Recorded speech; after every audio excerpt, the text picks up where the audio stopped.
Well, hello YouTube. This video is about one of the most powerful hoodoo washes there is. This wash is a multi-purpose wash. Therefore, it is used in baths. It is used on floors. It is used as a spray, so on and so forth. So, the ingredients I have here are, this is the bark of a pine tree. I harvested myself, or I collected myself. We have pine needles. And then I have a young pine cone. So the young pine cone here has been scored to release the pine from the pine cone, or the essence of the pine cone rather. And then I also have lemon, right? The beginning of the video, what you saw me do is actually feed the ingredients that I have. Typically, when working with roots and herbs and hoodoo, we awaken them and we feed them. We grab each ingredient and we hold it in our hands and we talk to the ingredient and we let the ingredient know what it is that we like for it to do, and then we feed it because we believe that it is a living, breathing entity that is going to help and assist us. Another reason why we do this is because many ingredients have multi-purposes or different purposes. So in that sense, you still want to talk to your ingredient. You saw me feed it with some tobacco smoke. Typically we do use whiskey as well as a feeding ingredient. Other ingredients are used to feed and awaken herbs and spices, but those are just the two main ingredients. So, when it comes to baths, typically with baths, if there are herbs involved, you do not boil the herbs, you steep them as tea. If the wash is for a floor wash, you may boil the floor wash if there are herbs involved. But typically, 9 out of 10, we steep anyways. Now, when it comes to wood or resins, or even, spices, those are the things you want to boil to pull the essence out of it. The reason why typically herbs are steeped as tea, if they are dry, other than that, you kind of break it up and rip it to release the essence of the herb. The reason why it is steeped as tea, because if it is a dry herb, which this one is, this is dried out now since I harvested. You want to steep it as tea because anybody that is a tea drinker knows that you don't boil the tea, because if you boil the tea, a lot of the flavor is boiled out. Well, the same concept applies to your spiritual washes. You don't want the essence to be boiled out and evaporated into the air. So, what I am going to do is, I have already prayed over the herbs, but now what I'm going to do is I'm going to grab some water from my tea kettle here that is very, very hot, and we're going to steep it. Make sure that you use a bowl that is specifically for your spiritual washes and baths to steep or create your baths and washes, because you should have specific spiritual tools for your spiritual workings so that you don't cross-contaminate, because you never know what you're going to be working on. Also, if you are steeping large baths, make sure that it is heat safe.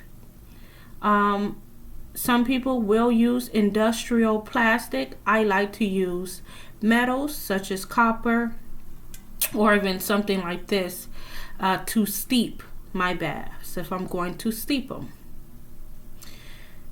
Now let's talk about the ingredients here. So pine in of itself is one of the most well-known evergreens, and that is why I decided to go ahead and forage some evergreen pine needles, because it is a season for that, for evergreens. And so I wanted to show you all that you can forage your herbs and it doesn't have to be summer, it does not have to be spring. Evergreens are year-round plants, and so you should be able to do your works all year round. There's more than one way to skin a cat, so we say, right? And so it's the season. And with that being said, pine is used to remove negative energy, to strip away negative energy, to actually prevent negative spirits, low-level spirits, and also reverse conjuration in a sense where you're going to, as a hex breaking or a jinx removing ingredient. And it also drives away evil, and therefore if it's going to drive away low-level energy or what people call evil, it also helps with driving away negative thoughts as well. So burning pine as an incense is really good. My grandmother always burned her incense, if not anything else, right? So this is actually a smudge bundle that I do have at my shop at DianaJanae.com, and it's made with pine needle. And pine needle is usually used to burn as incense to drive away negative energy and also cleanse the area. Pine in of itself is used as a disinfectant, neutralizer, and it is also medicinal.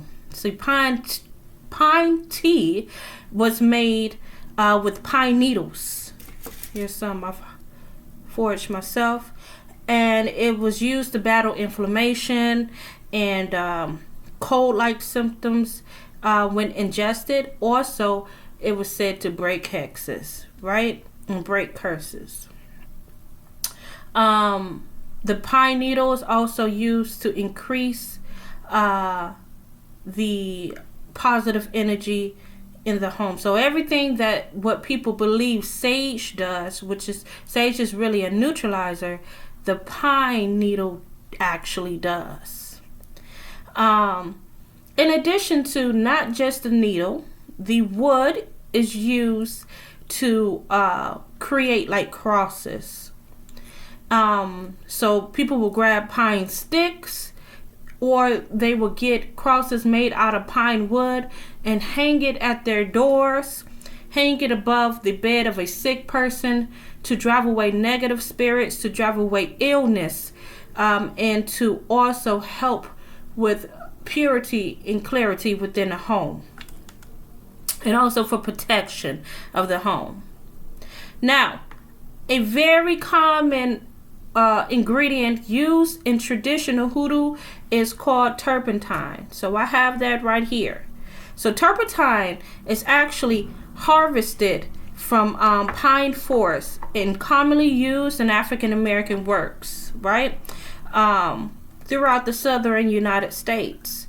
Many African Americans worked the turpentine plantations, and turpentine is used, and I just put a little bit in here. A little bit goes a long way. It smells really, really good. In fact, a lot of our ancestors thought of it as a cologne, or even like, perfume, because of the scent of it. It smells very clean and refreshing. But anyway, turpentine was used in baths when diluted, and also in washes. Some of them, when diluted, it's sprinkled onto the skin to prevent inflammation and also aches and pains. Anything that was considered like an ache and pain back then, they called it rheumatoid arthritis. But it was used to soothe that. And also, it is a very much common ingredient used to feed talismans or jack balls, mojos, or different hands, Excuse me. So with that being said, turpentine is also used to drive away evil spirits. It is also used for protection against being rooted or conjured. And turpentine was used very frequently for even medicinal remedies by ingesting with teas. I'm just giving you the history, okay? So don't go ingesting turpentine and saying that Mama Yana said to do it. This is just something that is really old school hoodoo. Many of you remember your grandparents actually taking turpentine as a medicine. But it was like the Robitussin of, old school hoodoo. It was used for so much, particularly to drive away unwanted entities or energies and sickness. So that's why it was also used for medicine, and also for the reasons that we know that turpentine is used, because of the pine element. We know that it is pine. So turpentine usually comes from dead pine wood, from tree trunks, and but some people may also make turpentine from fermented pine needles, wood, and even the sap. Turpentine resin is also burned to purify and cleanse the home, and to realign the energies of the home. Pine resin also invites angelic or higher vibrational energies. So with that being said, if you feel that your home is heavy, it feels very toxic, lots of arguments is going on, maybe some financial instability is going on, it may be time for you to cleanse your home. This can be placed in your mop water and used as a mop water. You may put a little bit in your bath water. You may create a diluted version of a pour over bath, just to help realign yourself and remove the gunk that you have collected, the spiritual gunk that you have collected. And this will be considered in hoodoo a bitter bath, or and bitter baths are used to remove things, remove blockages, so that we can increase the chances of prosperity and wealth and abundance to come our way. Speaking of abundance, pine is also used for prosperity and wealth, particularly the cone. So the cone is hung up in the house, the open cone particularly, not the closed one, because so when it's open, it's usually open from the summer months, and it closes up as it get cold to protect the seeds. And speaking of seeds, and seeds represent fertility, and fertility equates to abundance, and abundance equates to wealth, and wealth equates to prosperity, or can lead to prosperity, right? The seeds are edible as well. Just popped one in my hand, in my mouth. Seeds are edible as well. And those seeds can actually be used in prosperity work as well. In abundance work. When you're looking to increase the chances of receiving something. So, I also want to talk to you about a folk hero in Hoodoo. Because I talked about turpentine. And I cannot neglect Railroad Bill if I'm going to talk about turpentine. See, here's the story of Railroad Bill. Railroad Bill is known as a folk hero in Hoodoo. He was known as the Robin Hood to African Americans. His story is said to have started at the Turpentine Still. He worked there. The Turpentine Stills is within Pine Forest. Okay? And it said that he worked there. But the thing is, with Railroad Bill, also known as, his name was Morris Slater. He had a rifle. He refused to pay taxes on the rifle. He was a real man, by the way. The story takes place to the late 1800s. But he refused to pay taxes on his rifle. And as a result, it said the police came and confronted him at his place of work, at the Turpentine Still, and there was a tussle. He had his rifle. The police tried to get him to give it up. One thing led to another. It said that a policeman got shot and he was on the run. And when he became to be on the run, he was known to jump from freight car to freight car, freight train to freight train, or train to train on the railroad, just on the go. He would make pit stops, and he would take things from the freights and give it to those of the community where he made a stop at, African Americans who were looking to protect him, and they housed him in his home. Railroad Bill was known as a conjure man because of this particular power that it said that he possessed. It said that he possessed the ability to shape shift into animals, particularly a big black dog. So when the authorities came looking for Railroad Bill, because all of this has happened, there was a bounty on this man's head. And when people came to look for him in people's homes, it said that he transformed into a big black dog so that he was undetected even in plain sight. It said that's how he was able to move around easily from cart to cart, even on the trains, because he was disguised, or he transformed into an animal. It said when Railroad Bill finally got caught, he didn't get caught, or they didn't kill him with a regular bullet. They said it took a silver bullet to kill him. So with that being said, he is considered a legend in Hoodoo. His spirit lives on in Hoodoo. It is venerated in Hoodoo.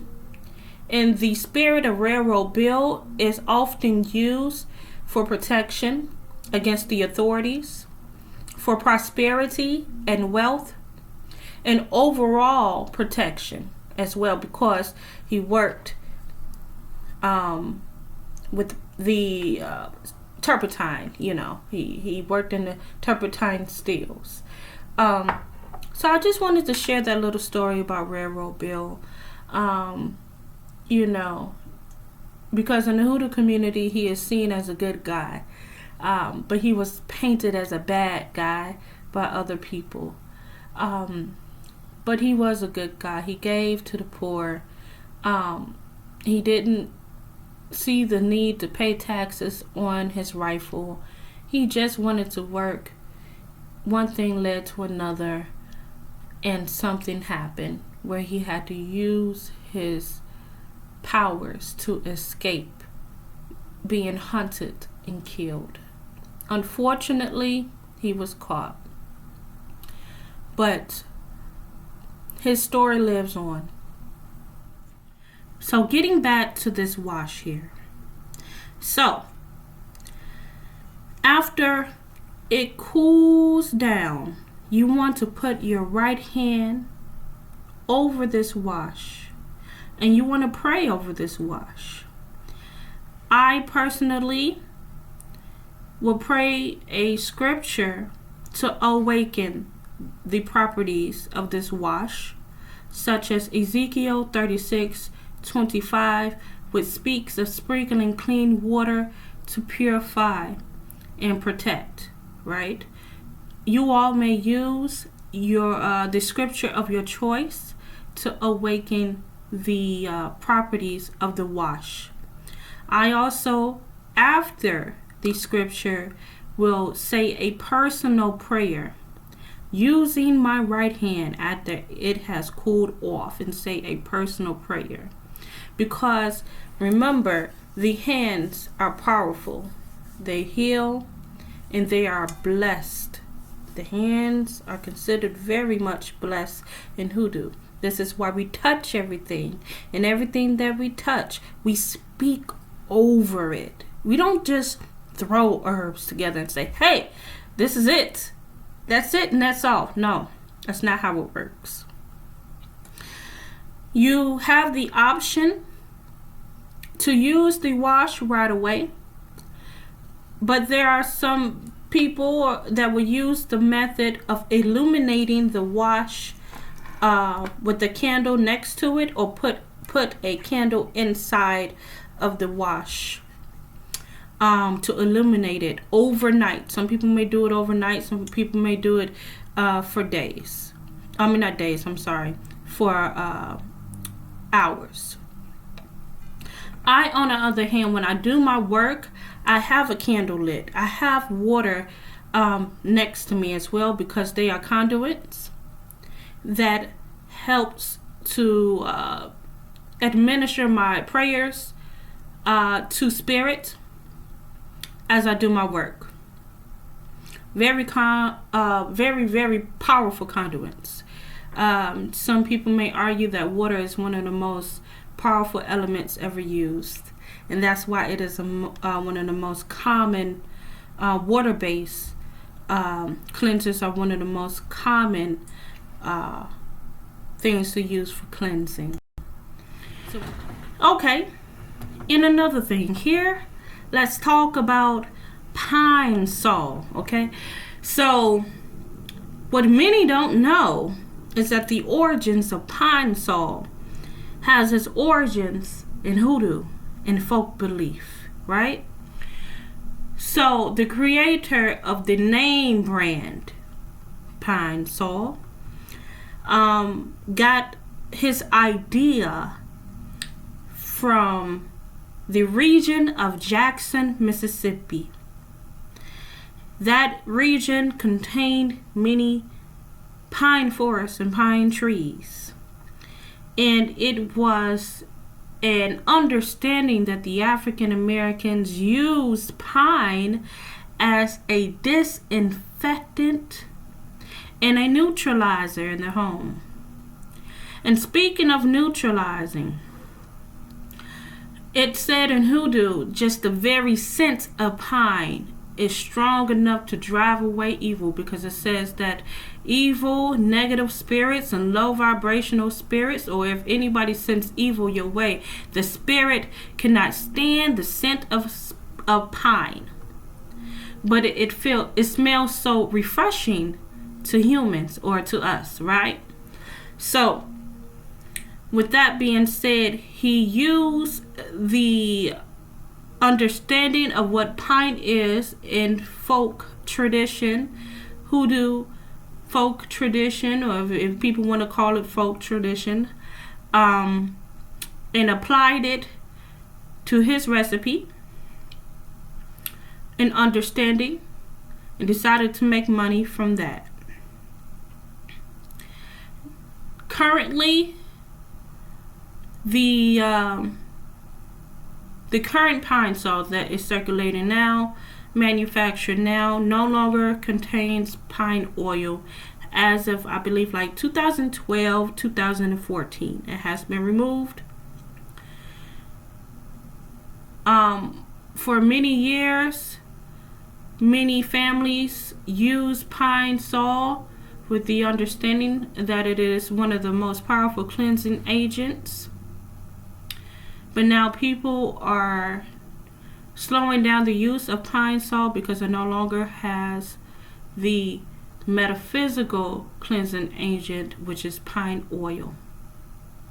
Speaking of, if you like, you may also add pine essential oil to your wash. In addition to, the reason why I added lemon to here is because lemon is also an active ingredient used in Hoodoo to cleanse and purify and absorb negative energy. Placing lemons in your windowsill, in the front, at your front door, on your porch, is said to absorb negative energy. And so lemon is also placed in spiritual washes. So you may add lemon essential oil as well to your wash. But turpentine smells very strong and refreshing as it is. So you can use just a little bit of it because of what you understand it to be, but you can also use pine essential oil, and you can use lemon essential oil. But this is a very, very simple recipe. You don't have to even add the turpentine. You just need the pine needles. You can get a little bit of the bark. You don't even need the young pine cone, but the pine needle and the bark is good. Adding lemon is even better. Adding turpentine makes it even better. Adding essential oils makes it, oh my God. So I hope you enjoyed this video. Stay blessed.